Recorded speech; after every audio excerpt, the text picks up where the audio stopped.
Settle in, get comfortable, and let's drift off into the world of business. Tonight, we're not just talking about roller coasters. We're riding the financial ups and downs of a theme park empire.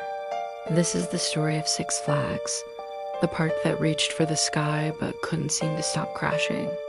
Our story begins not with a giant corporation, but with one man, Angus Wynn Jr., a Texas oil tycoon with a vision. In the late 1950s, after a trip to the recently opened Disneyland in California, Wynn was inspired. He saw the magic, the family fun, but he also saw an opportunity. He believed he could create a similar experience, but closer to home for the people of Texas and with a unique local flavor.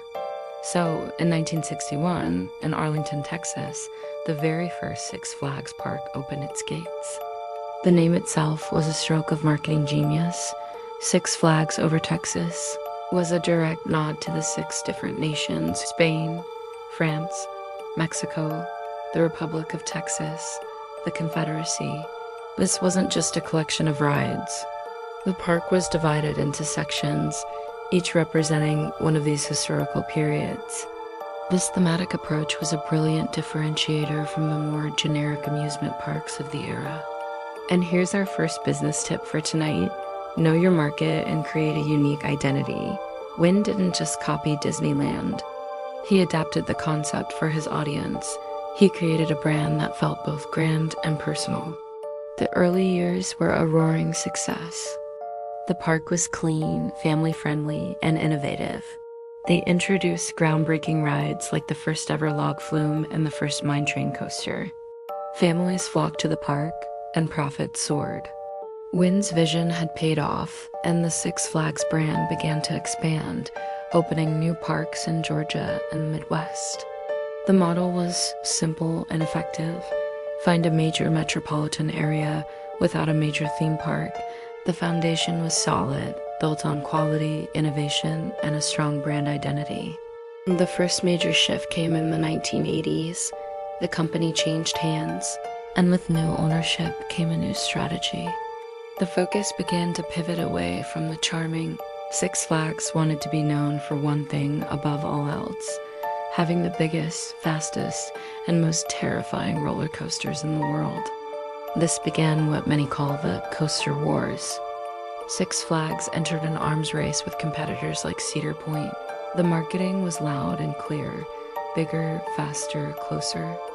This strategy certainly attracted a new demographic: teenagers and young adults seeking adrenaline rushes. And for a while, it worked. The parks were bustling, and the Six Flags name became synonymous with extreme thrills. This brings us to our second business lesson. Be careful when you pivot your core identity. While chasing the thrill-seeking market brought in new customers, the charming, themed atmosphere Angus Wynn had so carefully crafted started to erode, replaced by a landscape of loud music, concrete paths, and towering steel structures. The park started to feel less like a magical escape and more like a pure adrenaline delivery system.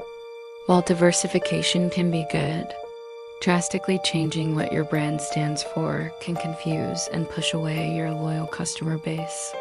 The real trouble began in 1998 when Six Flags was acquired by Premier Parks. The CEO, Kieran Burke, was a master of acquisitions. In a whirlwind of deals, he snapped up parks all over the world, including the entire Walibi chain in Europe. Overnight, Six Flags went from a national name to a global giant. On paper, it looked like a massive success. The company was now the largest regional theme park operator in the world. The company took on billions of dollars in debt to finance these acquisitions. And here lies a critical business insight: growth for growth's sake is a dangerous game. Premier Parks, now renamed Six Flags Inc., was a company built on a mountain of debt. They had the brand recognition, but the financial foundation was incredibly unstable. They were banking on the idea that they could simply apply the Six Flags name to these new parks, and profits would magically appear. Many of the acquired parks were not up to the Six Flags standard. They were run down, had a poor reputation. Furthermore, the company tried to implement a one-size-fits-all strategy, focusing on coasters and cutting costs everywhere else. Park maintenance suffered.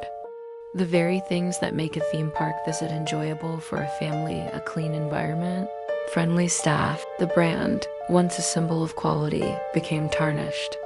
Guests started to complain about long lines, dirty parks, and rude employees.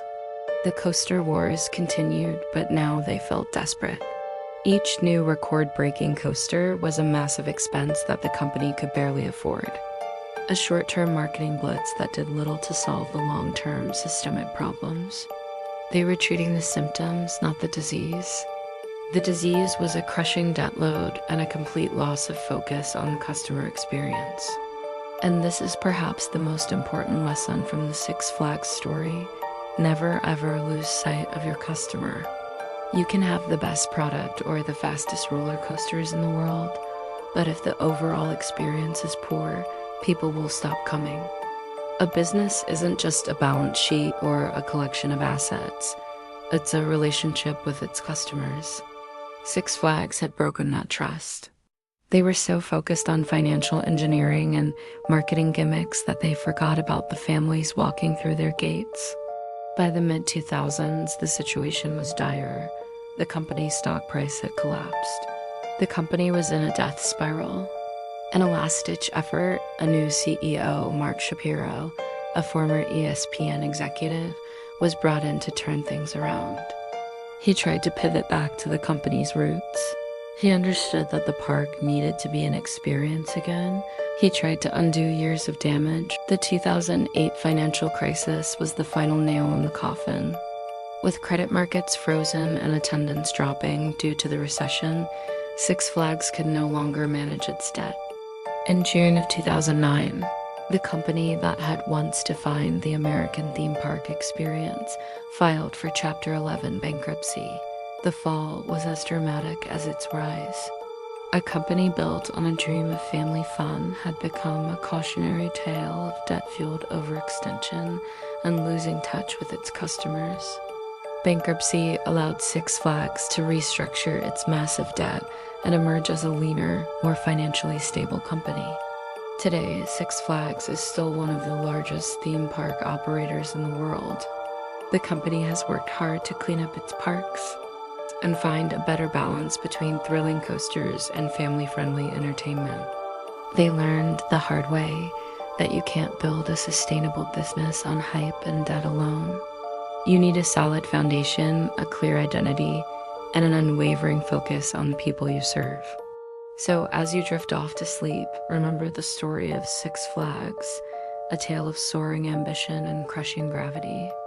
That rapid growth can hide deep-seated problems, and that in the end, the most valuable asset any business has is the trust and loyalty of its customers. Thank you for joining me for another bedtime business story. If you enjoyed this story, please consider liking and subscribing for more.